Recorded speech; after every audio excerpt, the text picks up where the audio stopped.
This is the Bottom Line Up Front, an Artorias podcast. I'm Jonathan Duprat, the Chief Communications Officer at Artorias. And I'm Stefano, the Chief Intelligence Officer of Artorias, and today we are joined by Ben Lewis. Ben, welcome aboard. Thanks so much for having me. So, Ben, I think we're going to talk about a very important topic related to kind of China, Taiwan. But before we get into that, please provide kind of like an intro on kind of the areas that you focus on and your areas of expertise and a little bit of a history so our listeners know your background. Sure. I'm the co-founder of PLA Tracker, which is an open source intelligence group that monitors the Chinese army and broader security developments in the Indo-Pacific. My focus has always been on Taiwan security issues, so specifically Chinese military activity around Taiwan, PLA development in relations to a Taiwan contingency, and also Taiwan's own military development in terms of trying to counter Chinese invasion or other threats. I've been working on China since 2021 and started really focusing in on gray zone coercion from the Chinese in August 2022 when the PLA launched its major exercises following Nancy Pelosi's visit to Taipei.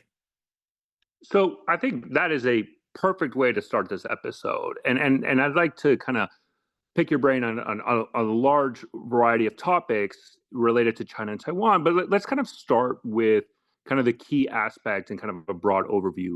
Since you started tracking the PLA activities along the Taiwanese Strait and related to, kind of the threat of Taiwan, what is this major issue that you've seen the PLA really kind of emphasize and developed? Has there been one specific area within their modernization campaign that they focused on, or maybe even not only just the military, but political as well? What is the main area that kind of caught your attention within the last couple of years?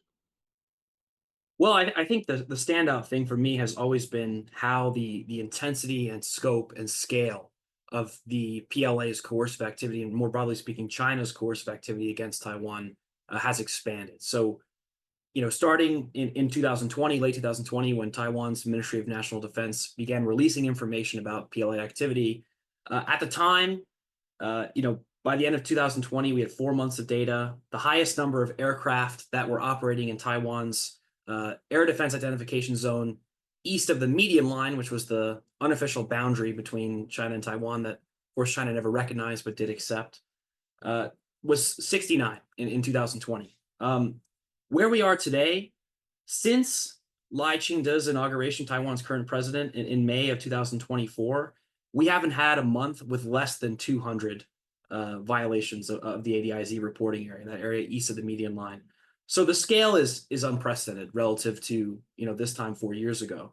The other half of that is it used to be primarily a presence exercise for the PLA. They want to have aircraft operating around Taiwan. They would do some training, but it was mostly like, we're here because this is ours, and the intent is to maintain that presence to assert our claim. Now you're seeing joint air naval patrol. These are combined arms exercises that are taking place several times a month. And I think, to me, that says the PLA has shifted from this kind of general assertion of its claim, this kind of presence-focused mindset, to a mindset that is, we need to start training for the real thing, because now we have the forces and capabilities, or we're close to getting the forces and capabilities required to actually do it. And so I think that shift, in my view at least, is kind of indicative of how the military balance in the Taiwan Strait has shifted, especially over the last 5 years, and well before that, but specifically Beijing's mindset in terms of how they're going to approach coercion against Taiwan, which has a government that they view as unfriendly with the DPP, that has been in power now for its third consecutive presidential term. So I think that President Xi and the CCP have identified that they need to make sure that the heat is turned up high always, so they can put a strain on Taiwan's forces. They can develop their own forces. And I think, how that relates to modernization and other developments for the PLA, it's all intrinsically tied together. They're working to do everything they can to get ready to execute a Taiwan contingency operation. So, Ben, I think one of the interesting aspects, because I think you're highlighting an issue of quantity. So I would like to ask quality, though, because if you're looking at kind of the maps that the Taiwanese Ministry of Defense kind of releases, showing kind of these incursions into the ADIZ. I mean, yes, there's a quantity aspect, but then the quality is where I really want to focus in, because a lot of times it does seem like kind of very basic maneuvers. And if we go back historically, let's say the Soviet Union, even when the Soviet Union during the Cold War against Japan, to kind of pressure the United States as well, you would see Soviet air patrols kind of much more complex, kind of completely around the island, generally from multiple airfields. They would launch, land in different airfields, do kind of complex maneuvers, kind of really highlighting this very robust joint C2 structure, at least on paper, against Japan. But when you look at kind of these air incursions into the ADAs, it's a lot of times it's pretty much simplistic, right? They kind of go in, and the moment or a certain point in time, they cross the ADAs, and at a certain determination, they kind of immediately turn around and go back for the most part. And it kind of maybe highlights these issues of quality. Do you think that's a fair observation, or do you have a fundamental disagreement and you're noticing that both at the quantity and a quality perspective, the PLA is showing significant advancements? I do think that, up and until really 2023, when we had the first joint sword exercise, uh, you're exactly right. I mean, it was mostly maneuver. There wasn't a lot of substance. Obviously, the August 2022 exercises had, a real kind of hard training component. But since April of 2023, when we had Joint Sword 2023, uh, there has been a qualitative improvement in the PLA's activities. We're obviously limited by what we know from Taiwan's MND, and Taiwan's MND chooses to share what they want. But I think from what we can see in terms of, the pace of exercises, obviously we had Joint Sword 2024 A and B. We had an unnamed kind of more broadly focused exercise in December of 2024. That coupled with this increase of kind of smaller scale drills that they're practicing components of either a quarantine or a blockade, or in some instances, amphibious assault, that to me is indicative of a qualitative improvement effort by the PLA. How successful that's been, I think it's very hard to measure. What we do know is that President Xi and high-ranking party officials in the PLA have made it a priority that increasing the quality of their training, needs to happen quickly. For the longest time, you're running a script in every exercise, and so I'm sure like unless you fail while you train, you're not really training. You're just doing theater. And so what we've seen is kind of at the smaller level, the company kind of up to the brigade level, the quality of their training has improved. They are having to, there are failures. Helicopters are getting shot down. They're actually having to use their QRF in some instances. This has even been shown in PLA propaganda media. But at the larger scale, when you're looking at Joint Sword 2024 A, B, these exercises, they always win. And I think that is, in my view, at least it shows an institutional kind of resistance to this training under realistic combat conditions, which is, what the PLA has made a priority. But generally speaking, when you bring it down to like a more micro scale, the training that they're doing around Taiwan, especially, I think has improved, and what the maneuvers are intending to accomplish, I think has improved quite a bit. So, if I may, the can I make a comparison? I guess when the training aspect, are you seeing kind of this, at least at the strategic and operational level, kind of very similar situation with Russia and Zapad, the Zapad exercises, where these like premiere and they kind of try to highlight and demonstrate these very complex maneuvers, but then at the execution of the Russian invasion of Ukraine, we sort of saw that never really translated to actual combat experience. Are you seeing something similar within the PLA, or do you believe that they're taking the lessons learned from the failures of these Russian exercises and how they implemented it in Russia-Ukraine war, and they're trying to apply lessons learned into Taiwan? I think you hit the nail on the head with that last part. I think they have watched kind of in horror as the Russian military floundered in the initial part of the invasion of Ukraine, and I think that was one of the primary drivers of saying, okay, well, we need to make sure that we're not going to end up the same way. We can put on a show, but can we actually operate? Um, and so I think obviously combat outcomes, we all know, are very impossible to predict. But I think generally speaking, like the PLA hasn't fought a war since 1979. And in that time, they have completely overhauled the structure of their forces, their organization from top to bottom. And so I think that there is concern in Beijing, and I think rightfully so, that they have quality capabilities, they have training that they're working to improve, but I think there is a feeling still, uh, and I feel this way to some extent, that they are a bit of a paper tiger in terms of can they execute on what they claim to be able to do. And I do think that they are making a lot of progress in kind of overcoming those difficulties, but I do think they have a way to go still. Yeah, and bouncing off of that, you mentioned the quality of their army. I mean, we've seen the PLA grow its stockpile of high quality military equipment, but they've not had the chance to use it. So, I mean, on paper, absolutely. Some of this technology is cutting edge, potentially even better than Western or Russian counterparts, but they haven't really had the chance to try them out and put them to the test in an actual combat scenario. So that kind of brings me to another question. And this is something that I think a lot of people in this community have sort of asked, do you see the PLA throwing their hand into the ring somewhere else before Taiwan? That's a great question. It's something I've thought a lot about. Because obviously there are other contingency areas that China is concerned about. South China Sea, I think, is a great candidate. I think, the one thing I always remind myself is that no matter how intense the situation gets in the South China Sea, near the Senkakus in the East China Sea, on the border with India, Taiwan is and always has been the number one issue. It's their most important goal, reunification. And so, as much as I think that there is a real case to be made that fighting in a different conflict, perhaps a more limited conflict, would be very beneficial for the PLA's development. I think the concern is that, well, if we start a war somewhere else, will that end up negatively affecting our ability to, execute a Taiwan contingency if that's the route we want to take?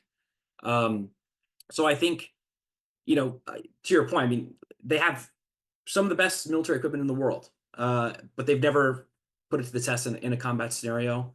Despite that, I think I'm not sure they want to roll the dice on throwing their hat in the ring on a different conflict and more limited conflict when Taiwan is still number one on the docket. Then to the Chinese military equipment, though, I mean, I've kind of heard this saying, which is, and I love your input on this, where basically the kind of the saying goes, foreign militaries buy Chinese military equipment when they can't afford Western or Russian military equipment. Kind of this idea that Chinese military equipment is subpar to a lot of the counterparts that even the Russians or the West can provide. Do you still think that that's true, or there has been significant developments within Chinese military equipment that can rival that the U.S. or Russia from a military exports point of view? I think it depends on the category of equipment we're talking about, but in some cases, absolutely. I think China produces world class UAVs, UAS, broadly speaking. I think that's why they've had a lot of success in kind of absorbing the Russian market in that regard.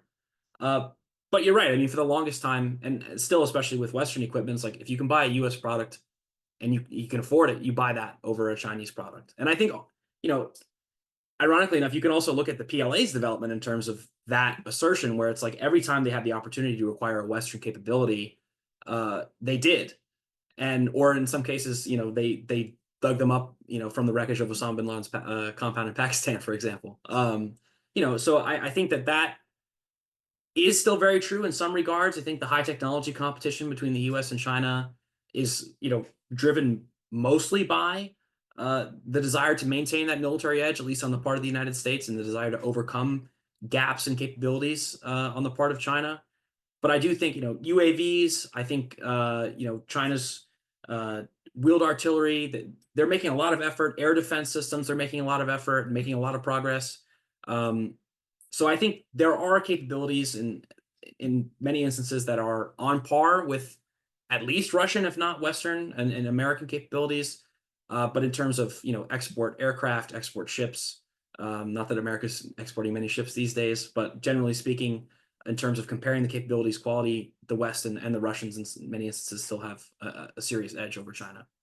And you brought up a really interesting point there that I absolutely want to elaborate upon is the idea of competition with the West in industry, specifically military. I think it's really worth getting into the fact that China has a much deeper civilian military fusion than most countries. A lot of their military corporations are heavily involved in the civilian space. There's a lot of bleed over between their technologies back and forth compared to, say the United States.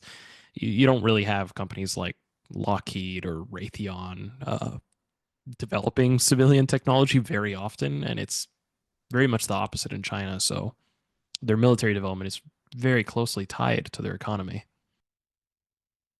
Absolutely. I mean, I think, military civil fusion has been a significant boon for China. I think it's worked very well in many of the regards. I think the idea was that for the civilian helps the military, I think more than the military helps the civilian, generally speaking. But I mean, you hit the nail on the head there. I mean, it's the policy is well thought out, and beyond development, it's just existing capabilities. You can look at roll on, roll off ferries that are used by the PLA during training exercises, or you know, maritime militia is a great example of using civilian fishing boats for paramilitary activities. I do think that gives China a serious edge. Man, Ben, every time you make a comment, like I think we have a question, and then you bring up an excellent point. It's like, oh my god, and I got to ask a follow-on question because I mean, you're bringing up excellent points, but I need to. There's two questions I'm going to ask you just because you opened it up. So the first one I want to ask, and I'll let you answer it before I go with my second one, is I want to ask a specific focus on like the J-20, right? The kind of the Chinese fifth generation fighter, because historically the J-20 when it first came out, right, they had to use Russian engines to produce the J-20, which kind of indicates a significant gap of capability, kind of this domestic capability where they couldn't even produce their own engine for their fifth generation fighter, and kind of required a foreign component for that.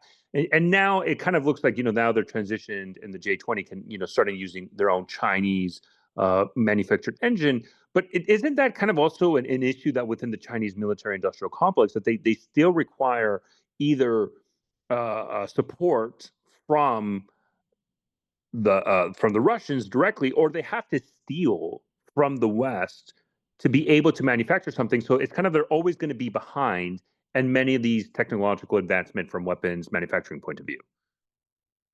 I think you're absolutely right. I mean, and the J-20, I think it's a great example. The Saturn, I think the AL-31 or some code that was acquired from the Russians for the initial, J-20 design, like it was at the time very indicative of the fact that Chinese engines are not as good as Western engines or Russian engines, and for that matter, Russian engines are not as good as Western engines. And the speculation about where China exactly got the technical design idea for the J-20, I think, the stolen F-35 plan idea, I think has a lot of merit. And so I think, yeah, absolutely. Stealth is kind of a great use case to talk about this because, China's first stealth aircraft was introduced in the 2010s. America's been doing stealth since, the Cold War. In terms of overcoming that gap in experience of development, that's a huge issue. What I will say is, looking at Chinese Navy development, I think what you can see is that China is very good at building and building and building until they find something and they build something that does what they want in the way they want to do it. And I think that's kind of top to bottom in the PLA. But despite that capacity, that their ability to mobilize resources and material to get that done, they still are having to overcome a significant technical gap relative to the Russians and especially the United States. So, and I think it's important to highlight, China's unveiled like their sixth generation fighters, right? We've seen the pictures, but I think it's important to highlight the U.S. has had sixth generation fighters flying since, a couple of years after 2010. I believe the first one was 2012. So we almost basically had over a decade ahead. It's just we haven't publicized it. But to the second point, tying that actually then kind of going to quantity and to my second question that I wanted to bring up earlier to kind of this civilian military fusion aspect, right? You bring up the specific issue of ro-ros, right? The these car carriers and ships, and how I believe it would be fundamental for the PLA for any a Taiwan invasion, right? They would require these civilian vessels to kind of execute that. So, I mean, and I think for this segment of the episode, I really want to focus on this. Let's say war gaming, right? This Taiwan invasion scenario. I mean, isn't the requirement that the Chinese need of these civilian vessels kind of indicate a gap in capability? I mean, I don't think many would argue that having to rely on civilian vessels for a Taiwan contingency is something that indicates that they're prepared for what would be the largest amphibious invasion in human history, more than likely dwarfing even D-Day. Yeah, I mean, I think that's exactly right. It's you're kind of hedging your bets that a, a maritime platform that was not developed for war will be able to survive in a modern combat environment. I do think there are gaps in capabilities in terms of their amphibious capabilities. Uh, I would say that the Roro idea, the concept of that you're going to use a a cargo a car mover to move military forces across the strait. It is addressing a gap in capability, but I also think it's you got to give them credit for the creativity. And in terms of what the phases of an invasion of Taiwan, a full scale invasion would look like, I think the idea is that by the time you're moving forces at scale with these roros to support your other kind of sea lift capabilities, that the operational environment would be generally safe enough to do that. Um, but I think to your point, like a Taiwan contingency, if it goes to full invasion, will be the most complex military operation ever undertaken in human history. And there's a lot of ways that can go wrong. And I think that mixing in civilian assets into that equation does hurt China in some regards, as much as it helps them in terms of overcoming the gaps in their capabilities that they currently face. Yeah, and I guess let's go a little more into that logistics and the equipment used for the invasion. Uh, there's obviously the RoRo component, which is this civilian asset that is being mobilized for military use, and I agree it is pretty ingenious. But I don't remember if it was at the beginning of this year or the end of last year. We saw the Chinese playing around with what I would say is the closest to a modern iteration of a mulberry harbor. These temporary piers that can be set up along the coast. Um, it definitely shows that, in my eyes at least, they're getting very serious and they're getting very close to that date. Now that they're actually starting to field equipment like this and seeing how it works, and it also opens up the idea that the railroads would need infrastructure to land. They're not going to be able to dock up onto a beach. They actually would need to go to ports and existing infrastructure. But with the existence of technology like this, these temporary harbors and piers that could be set up, that obviously opens the door to way more landing locations across the entirety of Taiwan and the surrounding islands. So I would definitely love to hear what you think about the emergence of technologies like that, and what it means for not just how close we are to an invasion scenario, but also, you know, how China itself is it's changing its calculus and what that looks like. Yeah, I think so. I'm always very cautious about discussing how close we are potentially to an invasion or a blockade. I do think that the 2027 idea as a forced development benchmark has been very effective for China in terms of we want to say we're ready in 2027. And so I think that the implementation and the fielding of these new capabilities specifically tailored to an amphibious assault are really an extension of that goal. Um, I do think in terms of their use case, there are the red beaches. There are 13 red beaches in Taiwan that are suitable for amphibious assault. I think the consensus that I'm aware of, at least in the open source community and friends in Taipei that I've spoken with, is that even though, for example, these new kind of floating piers can be deployed pretty much anywhere, the concern is, well, you have forces that you need to get on the island as quickly as possible to support a lodgment if you're able to take it from the initial amphibious assault, which I think will be entirely military capabilities, at least in the first wave. I think the concern would be, well, if do we want to risk opening up a new landing location potentially without the proper support, or at least without the proper mass to protect our forces when they're at their most vulnerable, which is when they're embarked and on their way across the strait. Um, I would say that that concern will probably limit their usage, at least in the earlier parts of a conflict potentially. But in terms of mindset, I agree with you. I mean, it's very clear that they're very serious about getting ready, and I think that in the next couple of years we're going to see even more advancements, like we saw with the new floating piers, expanded use of ro-ros to amplify that, and also at the same time as all this is happening, they're continuing to expand their amphibious assault. I mean, they launched the first Type 076 in December of last year. That's a serious capability boon for them. They're still building more. So I think we're going to continue to see that expansion of their hard military capabilities, in addition to kind of experimentation with, few civil military assets.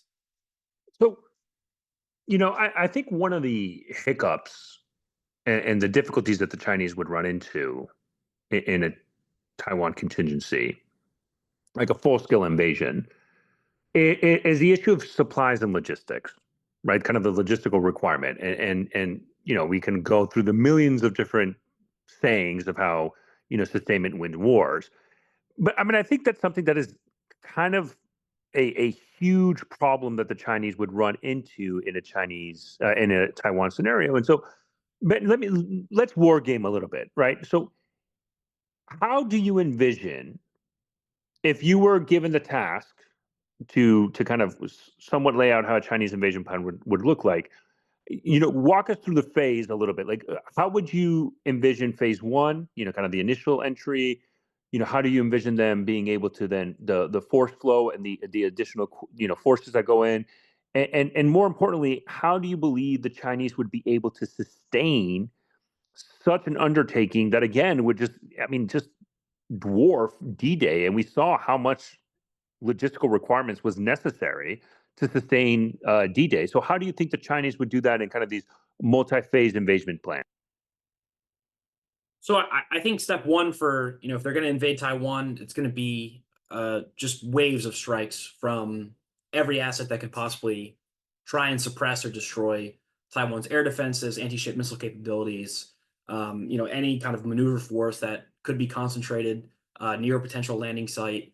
So that would be the People's Liberation Army rocket force, the Chinese Air Force, the Chinese Navy doing ship to shore. And the goal there is like, okay, well, we destroy as many air defenses as possible. We destroy as many anti-ship missiles as possible. We try and, cause disarray in Taiwan. And then, that also includes political decapitation efforts, targeting of military leadership and military command centers, power grids.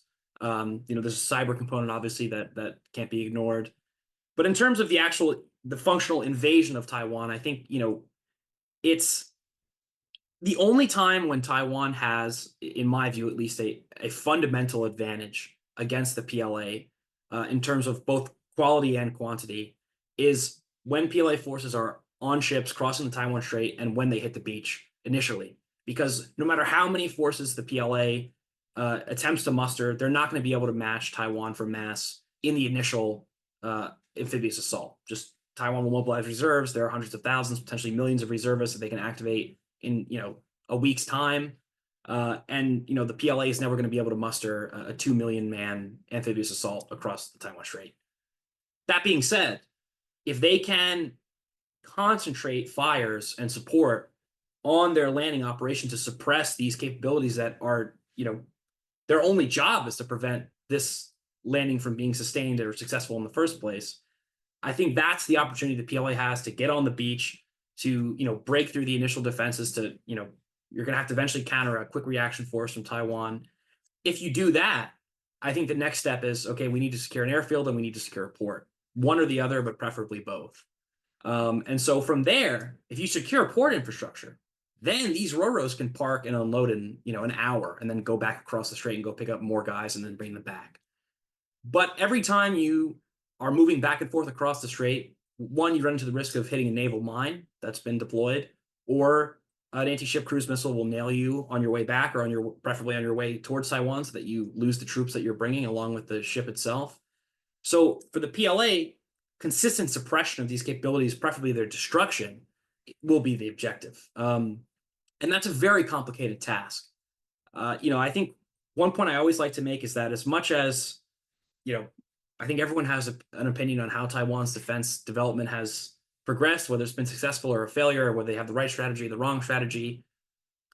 No matter what you think, the reality is they have had as much time to prepare for an invasion as the Chinese have. And so the depth of their defensive kind of deck of cards that they can play against the PLA at any given time is very deep.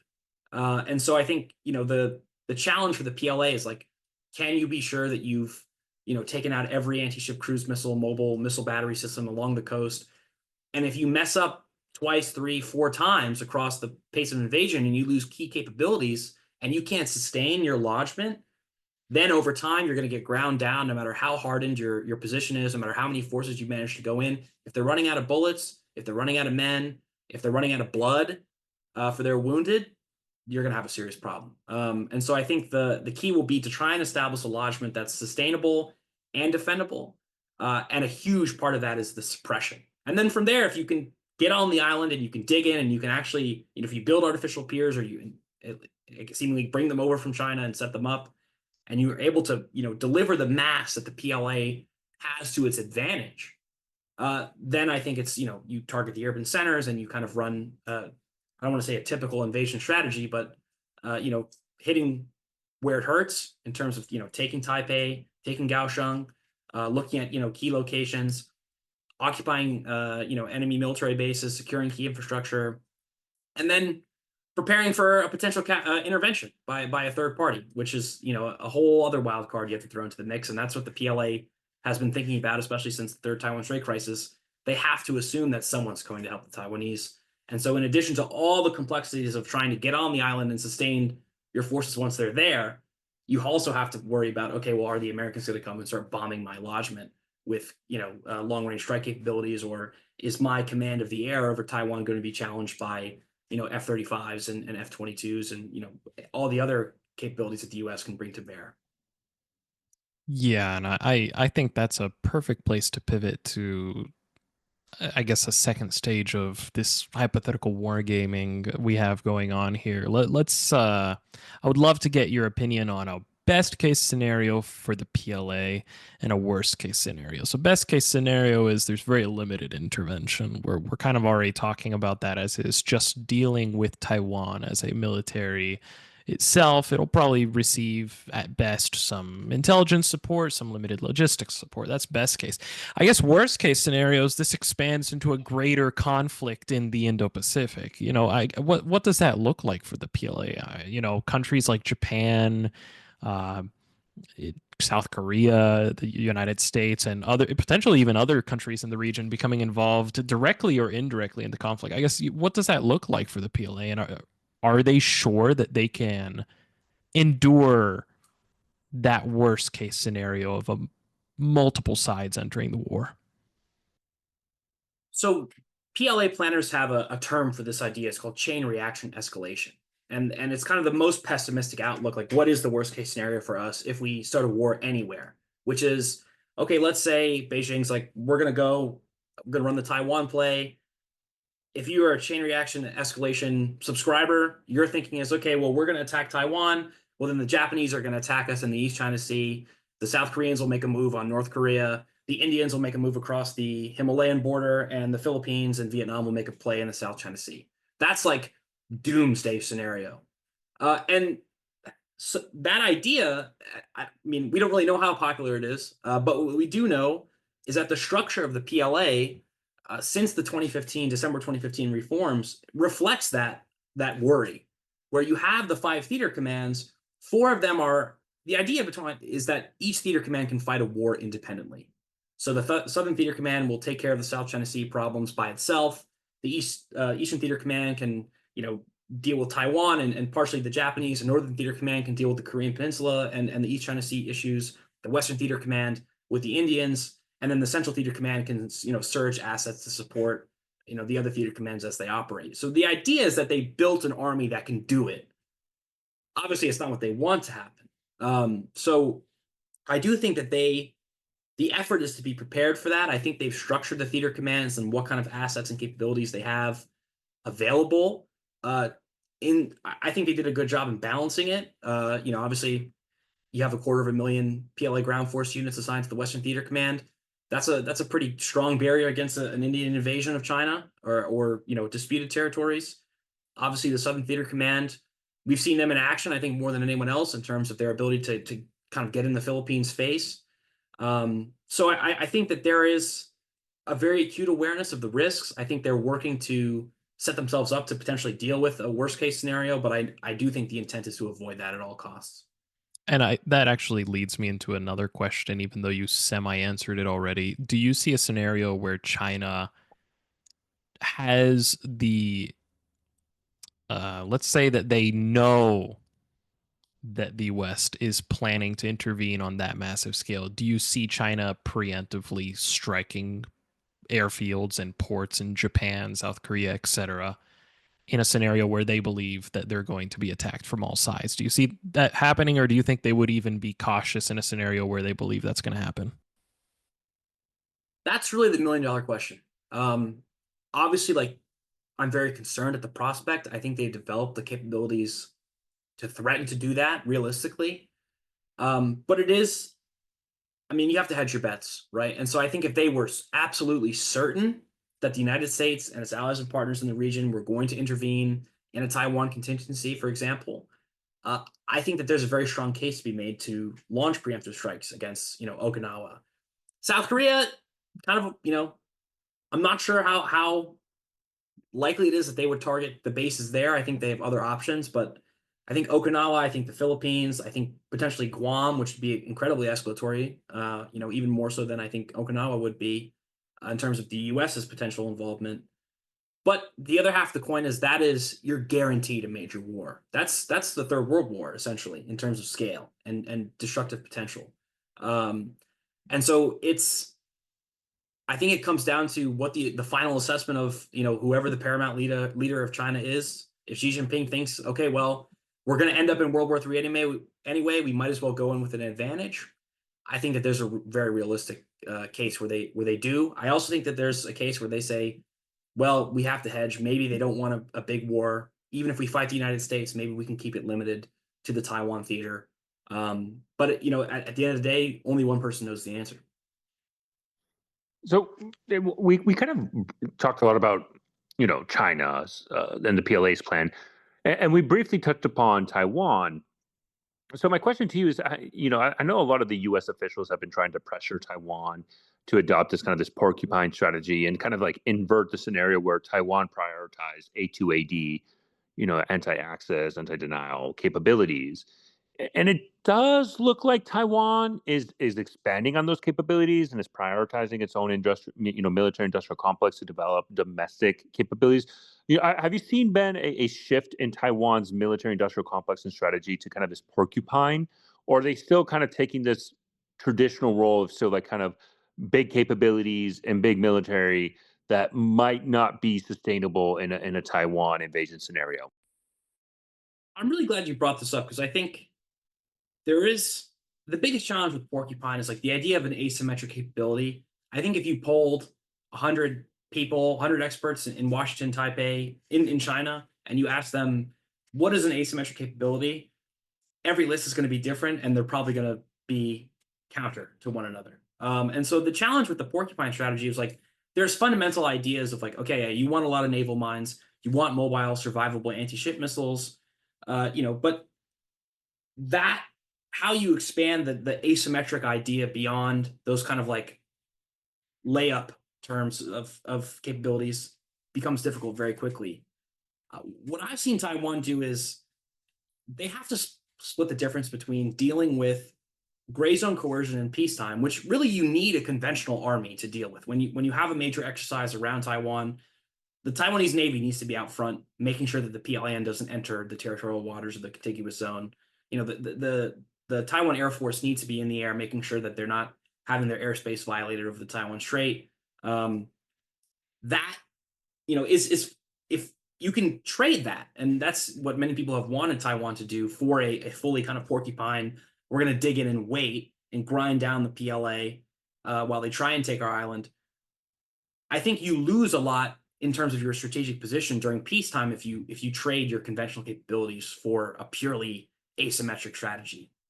That being said, Taiwan is investing heavily in unmanned systems. They are switching to a whole of government kind of response to an invasion scenario. We've seen, civil defense exercises very recently, from discussions I've had with friends in Taipei, like it is a major priority for them to kind of get every ministry in the government on board of what kind of role they're going to play.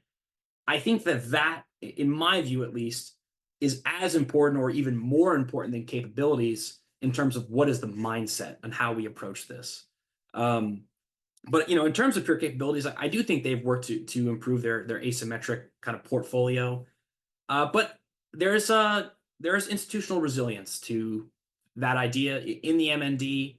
I think there's resilience to the idea that outsiders are going to come in and tell you how to defend your country when you've been working on it for the past 7.5 decades, which I think is understandable. Um, but nevertheless, I do think they are making progress, and I think in terms of changing the training for the reserve forces, extending the conscription period, investing so heavily in unmanned systems, I think they're on the right track.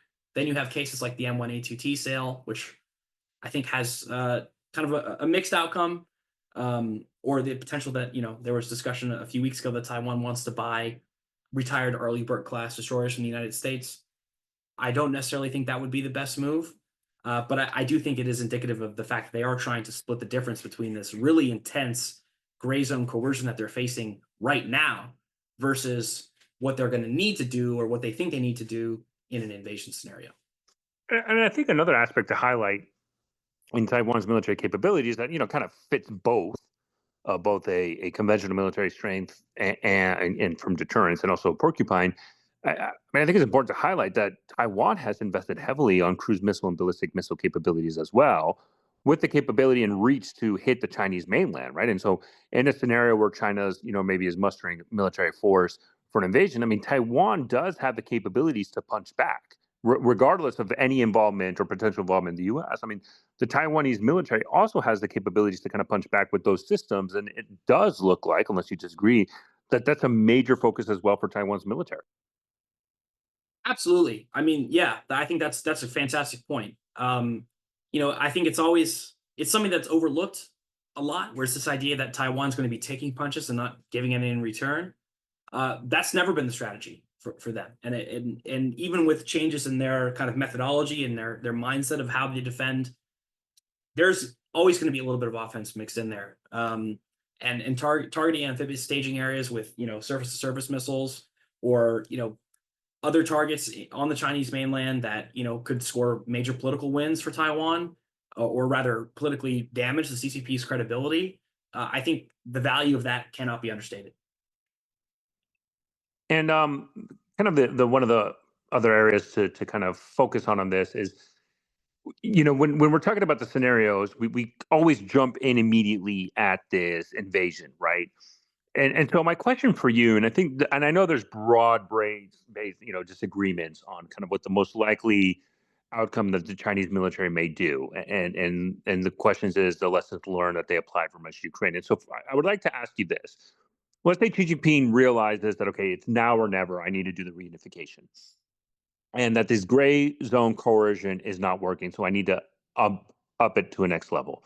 So the question is, do you believe that the Chinese military might do kind of this phase approach where it's blockade, see if they get away with it, and then if that doesn't work, they go into seizing one of the outer islands, and if that doesn't work, and there's a full scale invasion as the last step, or they need the element of, I'm not going to say surprise because a buildup of this capability would be detected, but it's now or never. And if we waste combat capabilities on one of the outer islands or in a blockade, we're inviting the West to intervene quickly and to fortify Taiwan more. So we have to go straight into an invasion. Where do you kind of fall within the spectrum? A phased blockade, seizing an outer island, and then invasion? Or do you believe that the PLA might go straight for an invasion? That's a great question. I kind of I don't mean to be non-committal, but it does depend on the day, kind of where I land on the question. I think generally speaking, like the fear that wasting time on potentially unsuccessful, more like kinetic coercion, whether that's a blockade quarantine or like even a kind of far-reaching strike campaign against Taiwan, uh, wasting time if that's not successful, and by extension, allowing time for the United States and potentially other forces to muster to prepare to launch an intervention at scale before China has had the chance to make as many gains as possible. I think there's that concern would be a very strong case for China to say, okay, if we're going to go, we need to go. We need to do this quickly as possible. But I think the potential for Beijing to escalate and kind of scare off an intervention of like, we're really doing this. Are you really sure? Take some time and think about it, and let the domestic kind of situation and the domestic consensus, if there is one, on is it worth sending U.S. soldiers to defend Taiwan, kind of fester. I think there's also an incentive for them to do the phased approach. What I will say is that I think that, in my opinion at least, the I think it's unlikely that a quarantine or blockade of Taiwan will not end in some kind of invasion, no matter what the kind of outcome is, simply because you can blockade Taiwan and you can starve out the population, but eventually, if you want to control Taiwan, you need to be there, and so you have to land troops, and eventually that's going. I mean, there's going to be parts of Taiwan society and military, probably a large part, that are not going to accept even a political settlement from their own government with Beijing. And so then you get into the question of, well, is it better to just start that process and get it over with, dealing with potential insurgency, for example, or is it, does it make more sense to kind of draw this out and go step by step and see if we can kind of break the will to fight of the Taiwanese people before we land our troops on the island? And so, I mean, I think one of the aspects of Taiwan also that is key in an invasion plan is, I mean, the mountain terrain in Taiwan is substantial, right? Especially in kind of like the eastern part of it. I mean, it's a very mountainous area, and so that would be a nightmare. The urban density of Taiwan is insane. I mean, I just can only imagine. You thought urban warfare was a huge topic of conversation in Gaza. I mean, I just feel like Taipei would it's infinitely bigger, and that kind of a nightmare scenario for any PLA planner for this. And so, is this something where if China and Xi Jinping, is there a plausible scenario where they acknowledge of the futility of an invasion of Taiwan, or maybe not the futility, but the difficulties of it, and this understanding that it would cost a substantial amount of military personnel and economic damage to the Chinese mainland, that a lot of this might just be posturing, and that the deterrence that the US and Taiwan, and maybe the West as a whole, is enough to maybe placate and stop a Chinese invasion, that there will always be tensions, but that the Chinese have been deterred because they understand that any invasion would require a significant amount of casualties. Do you think that Xi Jinping acknowledges that and won't commit to invasion, or is this just because of his rhetoric? At some point, he has to commit. I think my hope is that the trillions of dollars to the global economy, the damage that would be done, even through just a blockade of Taiwan, but more importantly, like the human cost of tens, potentially hundreds of thousands of people being killed, more being wounded, a refugee crisis in East Asia as a result of mass exodus from Taiwan or other affected areas. I would hope that that would be a strong deterrent for the Chinese. I My hope is always tempered by the fact that Mao Zedong wanted to invade Taiwan in 1950, and he couldn't because the U.S. parked its navy in the Taiwan Strait following the start of the Korean War. But that desire has been since day one. Finishing the Chinese Civil War has been the top priority for China since day one, since 1949 when the People's Republic of China was proclaimed. So I think in terms of how Xi Jinping's rhetoric and how, just broadly speaking, how the party has amplified the importance of Taiwan as really the last holdout of, a traitorous Chinese government that represents all the failures that China faced during the Century of Humiliation, I think it's very unlikely that they would call it off. But I think that they do recognize that they should exhaust every option before going kinetic. Because, I mean, they say a peaceful resolution of the Taiwan question is the desired outcome of China. And as long as they say it, it's true. If they ever stop saying it, then we have a serious problem. But, I do think that because of all the things you mentioned, like the immense cost of this, they are going to, if they are going to execute it kinetically, it's going to be like a scenario where there is, they view at least, that there is no other option.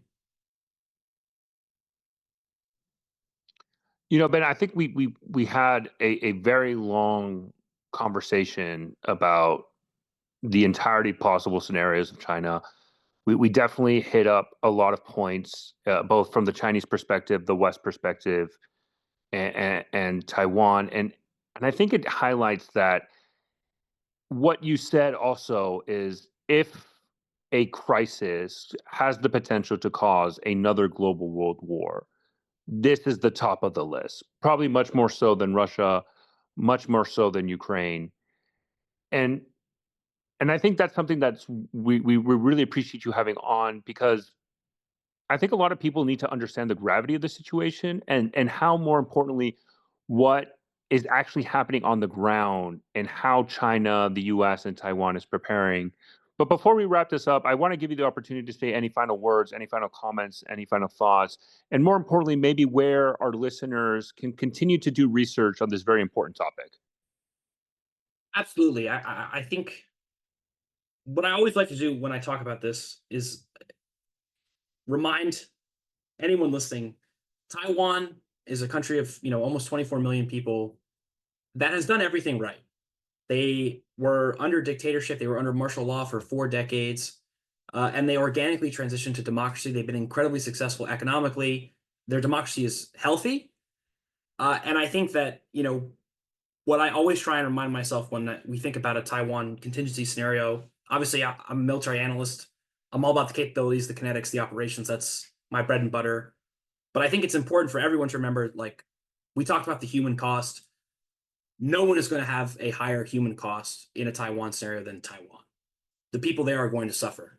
And so I just think it's always important to remember that, like, as much as the idea and the concerns about this are very real from a geopolitical perspective, a geostrategic perspective, an economic perspective, we also have to remember that essentially a Taiwan contingency, as much of it as it's a gamble for China, they're gambling with the lives of tens of millions of people. Um, so I always feel obligated to throw that out there. PLA Tracker is doing work tracking Chinese military activity around Taiwan, Japan, in the South China Sea, Russian military activity around Japan as well. So you can check out our website, platracker.com. Follow me on X, formerly Twitter. And there's a whole bunch of people on there in the open source space who are doing fantastic work. Journalists, open source intelligence specialists, map makers who just, it's a great source of information. My advice is always is if there's a source that you're following that presents every situation in the Taiwan trade as a crisis that is the sign of impending doom of the world, I would take a step back and caution you to double check. And I think we made a very good point here that there's a lot of incentive for this conflict to never happen. I think arguably as much as there is for it to happen at all. And so keep that in mind when you're looking at the situation, because I think what tends to happen is the potential destructive scale of the war in terms of a global war between the U.S. and China that cripples the global economy and kills millions of people. It's not a guaranteed thing. We still have a lot of paths out, and so I would just that's trying to avoid the doom and gloom, I guess, would be my final message. Well, I really appreciate it, Ben. Thanks for being on. Hopefully, we can have you again for something else Asia related in the future. But with that being said, to our listeners, thank you for tuning in. This has been the bottom line up front, and we'll see you next time.